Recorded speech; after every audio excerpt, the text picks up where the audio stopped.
महोदय, ये महाकुंभ का आयोजन जो आदरणीय प्रधानमंत्री जी के मार्गदर्शन में पूज्य संतों के सानिध्य में इतना विराट आयोजन बना है, ये एकात्मता का एक महाकुंभ है। और मैं आपकी परेशानी समझ सकता हूं, जो आपकी विभाजनकारी राजनीति है, जो आपकी जाति जाति के बीच में विखंडन करने की राजनीति है। इसका जवाब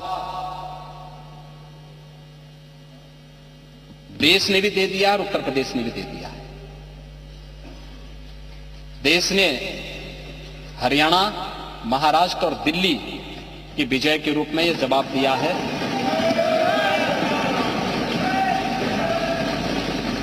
और उत्तर प्रदेश ने मीरापुर, गाजीपुर, कुंदरकी, खैर, फूलपुर, मजवा, मिल्कीपुर और कटहरी के माध्यम से इसका जवाब दिया है।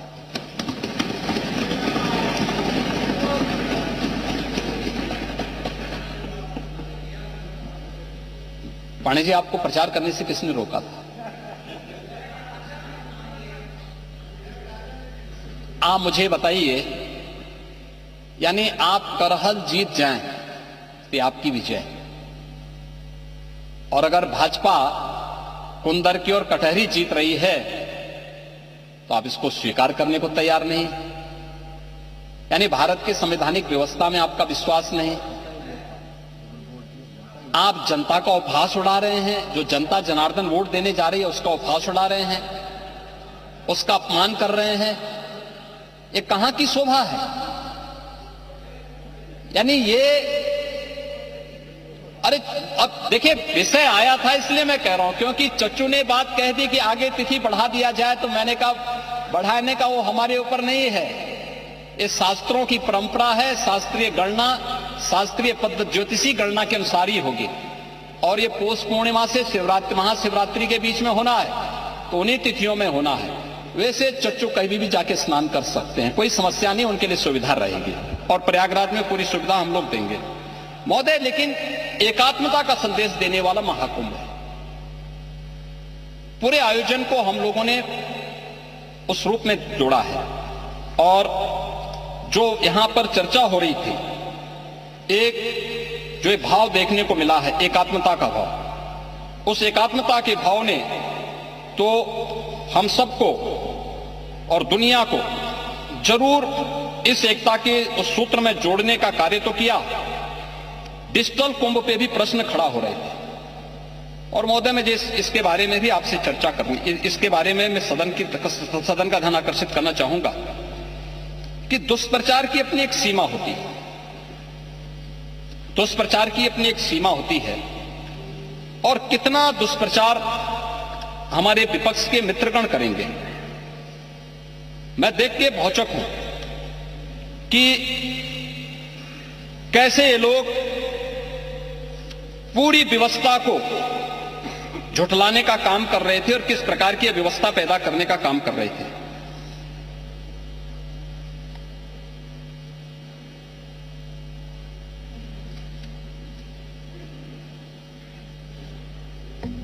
इसमें खासतौर पर समाजवादी पार्टी का जो मीडिया सेल है, इसने महाकुंभ के बारे में जो दुष्प्रचार किए, इसमें इन्होंने कहा था कि डिजिटल कुंभ के बारे में जो प्रश्न आप खड़ा कर रहे थे, इस डिजिटल कुंभ का ही परिणाम है कि 22,000 से अधिक श्रद्धालु जो इस पूरे आयोजन के दौरान अलग अलग समय में मिसिंग हुए थे, यानी गायब हुए थे, अपने परिवारजनों से बिछुड़े थे, जिसमें से एक समाजवादी पार्टी ने भी लिखा है कि महाकुंभ में मची भगदड़, सरकारी अव्यवस्था, कुप्रबंधन, भ्रष्टाचार के कारण हजारों लोग लापता हैं। कौन मरा कौन जिंदा कुछ पता नहीं चल रहा है। सिर्फ गोरखपुर क्षेत्र के 2 मंडलों में ही 35 लोग लापता हैं। महोदय, इसका जवाब हिंदुस्तान ने अगले दिन दिया कि महाकुंभ में लापता सभी श्रद्धालु घर पहुंचे। ये है, ये आपकी सच्चाई है। कितना झूठ बोलेंगे, उसकी एक सीमा होती है। ऐसे ही द हिंदू ने दिया है Mahakumbh stampede 4 missing Telangana women found safe. ये हिंदू लिखता है कुंभ के बारे में। अपनों से बिछड़े 44 श्रद्धालु घर पहुंचे, ये गोरखपुर का है। और डिजिटल खोया पाया सेंटर लोगों को खोजने में कर रहा है मदद। 20,000 से ज्यादा बिछड़ों को अपनों से मिलाया। अमावस्या पर, मौनी अमावस्या में सबसे ज्यादा परिवार से हो गए थे दूर, और ये सभी लोग मौनी अमावस्या के दिन 8,725 लोगों को उनके परिजनों को सुपुर्द किया गया। मकर संक्रांति में पौष पूर्णिमा 13 जनवरी को, मकर संक्रांति 14 को और 15 जनवरी को 598 श्रद्धालुओं को उनके परिजनों से मिलाया गया। और बसंत पंचमी के दिन 2, 3 और 4 फरवरी को 813 श्रद्धालुओं को डिजिटल खोया पाया केंद्र की मदद से उनके परिवारजनों को मिलाने का काम किया गया। यानी दुष्प्रचार की भी एक सीमा होती है, और उस सीमा को भी आज आप लोगों ने पार करके इस पूरे आयोजन को बदनाम करने की कोई कोर कसर नहीं छोड़ी है। और इसलिए महोदय, जो भी आयोजन प्रयागराज में आयोजित हो रहा है, उस पूरे आयोजन के प्रति प्रदेश की सद्भावना है, प्रदेशवासियों का सहयोग है।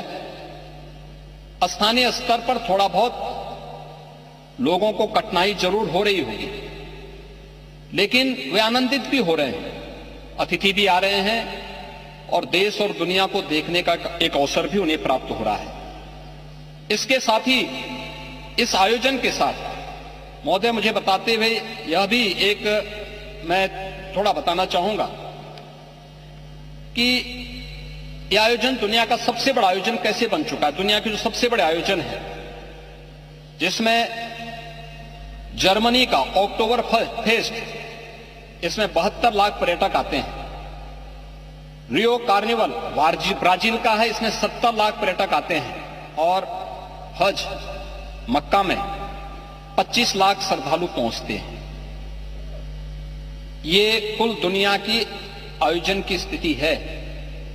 और अकेले महाकुंभ अभी 1 सप्ताह बाकी है, 56 करोड़ की सीमा लांघ चुका है। महोदय, भारत और चीन के अलावा दुनिया में किसी भी देश की आबादी इससे ज्यादा नहीं है। यूरोपीय संघ की जो आबादी है वह कुल है 44 करोड़ 90 लाख। महाकुंभ में उससे भी ज्यादा लोग पहुंच चुके हैं। संयुक्त राज्य अमेरिका की आबादी है 34 करोड़ 66 लाख। उससे ज्यादा लोग महाकुंभ में आ चुके हैं। पाकिस्तान, बांग्लादेश, इनकी टोटल आबादी को भी जोड़ देंगे, उससे भी ज्यादा हमारे महाकुंभ में लोग आ चुके हैं। अकेले प्रयागराज उसको अपने साथ जोड़ रहा है। और इसलिए मैं आज के इस अवसर पर अपने विपक्ष के मित्रों से कहना चाहूंगा, आप इसके लिए सदन में मुद्दा उठा सकते हैं, हमें कोई आपत्ति नहीं, हम रोक भी नहीं सकते, लेकिन शब्दों की मर्यादा का ध्यान जरूर रखें जब आप सोशल मीडिया में या मीडिया में कोई वक्तव्य देते हैं। दूसरा, जब आप कोई टिप्पणी करते हैं कि हजारों की संख्या में मौत हो गई, अलग अलग लोगों ने, समाजवादी पार्टी के नेता भी थे, कांग्रेस के नेता भी थे, जिन्होंने इस प्रकार के गैर जिम्मेदाराना बयान दिए। हमें उन तथ्यों को देखना चाहिए जो मैं कह रहा हूं कि डिजिटल कुंभ, जिनको आप मृतक बता रहे हैं, जिसमें एक प्रयागराज के महोदय, एक प्रयागराज के ही सज्जन है, हम उनको भी दे रहा हूं। भगदड़ में जिसे मृत माना वो 13वें के दिन घर पहुंचा, ये प्रयागराज के हैं, है ना। अब उसके बाद भी ये सज्जन आपके जीरो रोड के खूंटी गुरु ये घर लौट आए। यानी ये मौनी अमावस्या के स्नान पर्व पर भगदड़ के बाद से लापता थे। हादसे में लापता खूंटी गुरु को मृत मानकर उनकी 13वीं की तैयारी हो चली थी। शाम को भोज के लिए मोहल्ले में तैयारी चल रही थी कि तभी तक वो ई रिक्शा से उतरे और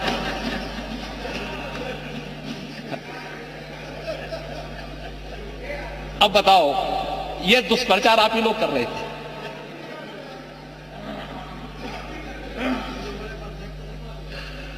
आप देखिए, ये खूंटी गुरु कई दिनों से घर नहीं लौटे थे और 13वीं में 13 ब्राह्मणों को भोज कराने की तैयारी हो रही थी।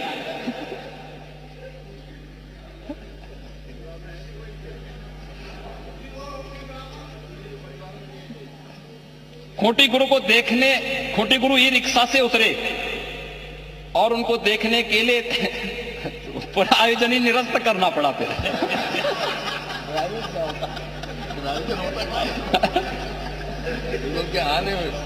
लोग स्वागत हो। तो मैं आप सबसे कहना चाहूंगा, ये 20,000 लोग हैं तो नहीं भाई, अब वहां आप जैसे महापुरुष कुछ रहे होंगे, वहां कैमरा लेकर खड़े रहे होंगे देखने के लिए कि अब इसके बाद लोगों के कमेंट लेंगे, लोगों से बुलवाएंगे कि देखिए साहब सरकार कोई व्यवस्था नहीं कर पाई, हो गया। और तब तक वे स्वयं ही प्रत्यक्ष रूप से मूर्त रूप में प्रकट हो गए। उन्होंने कहा बे ये नमूनों पे विश्वास मत करो, ये झूठ के सौदागर हैं। मैं तो अभी जीवित हूं, मैं तो ऐसे भंडारे का आनंद ले रहा था पूरे प्रयागराज। तो मैं इसीलिए कह रहा हूं पांडे जी, मैं इसीलिए कह रहा हूं महाकुंभ में कोई भूखा नहीं रह सकता। और हिंदुस्तान का पेट इतना बड़ा है, हमारी तो परंपरा है। अब गुरुद्वारा में जाइए, किसी मठ में मंदिर में जाइए, लंगर फ्री में चलते हैं। कोई भी आएगा उसकी जाति नहीं पूछी जाती, पंथ नहीं पूछा जाता, क्षेत्र नहीं पूछा जाता, भाषा नहीं पूछा जाता। वो केवल इशारों से कर देगा। लोग सम्मानजनक ढंग से अतिथि मानकर उसका सम्मान करते हैं। ये भारत है। मान पूर्णा की हम पूजा करते हैं। आप क्यों भारत को बदनाम कर रहे हैं? मुझे अफसोस होता है, आप भाजपा से लड़ते लड़ते भारत से लड़ने लगते हैं।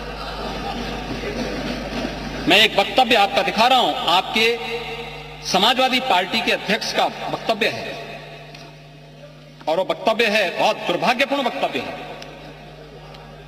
ये वक्तव्य है श्री अखिलेश यादव का। महोदय, उन्होंने कहा है कि हमारा देश कभी विकसित भारत नहीं बन सकता। ये देखो ना, ये क्या है? यानी एक राजनीतिक दल अपने देश के प्रति इतनी दुर्भावना रखता है, और इसलिए देश अब इस बात को कहने लग गया है कि अगर श्री राहुल गांधी की उपस्थिति भाजपा की जीत की गारंटी है, तो उत्तर प्रदेश में से अखिलेश यादव की उपस्थिति भाजपा की जीत की निश्चित गारंटी है।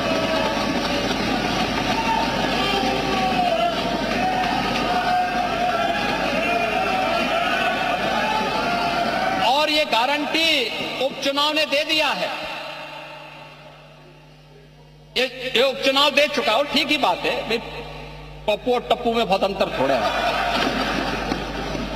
नाम का असर होता है। चच्चू ने वैसे थोड़ा नाम रखा, तो ठीक है, चच्चू भी शांत हैं, लेकिन समय आने पे अपना होश दिखाएंगे। महोदय, मैं विनम्रता से कहूंगा कि महाकुंभ पे राजनीति न करें, अपनी बात को रखें शालीनता के साथ, मर्यादा के साथ। लेकिन जो लोग जीवित हैं, अपने परिवार के साथ मिल रहे हैं, उनको मृतक मत बताइए। और पांडे जी, आप तो इतने बुजुर्ग हैं, इतने वरिष्ठ हैं। हमारे यहां तीर्थ यात्राएं होती थी, लोग जाते थे, बड़े श्रद्धा के साथ जाते थे।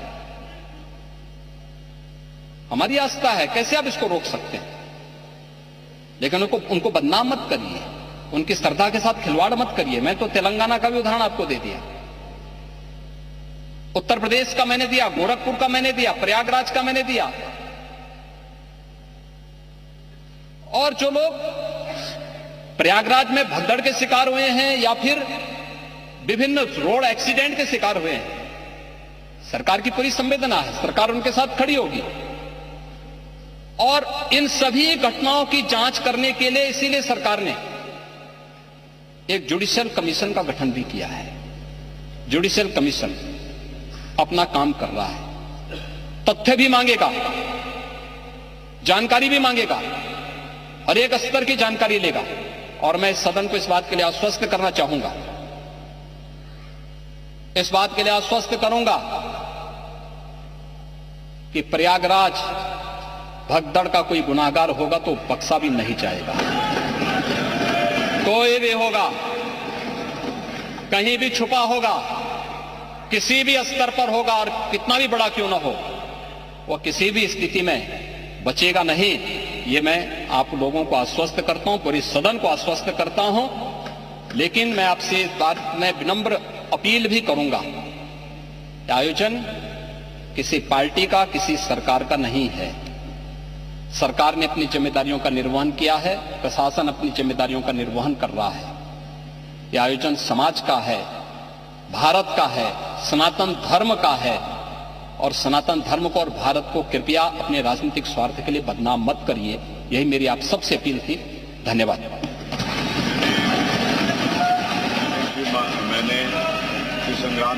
तो सीएम योगी आपको बता दें, राज्यपाल के अभिभाषण पर अपनी बात रखते हुए कि विपक्ष के लोग झूठे हैं, उन्होंने महाकुंभ के बारे में भी जिक्र किया। एक लंबा उनका भाषण विधानसभा में रहा और उन्होंने बातें रखी। ये जो भी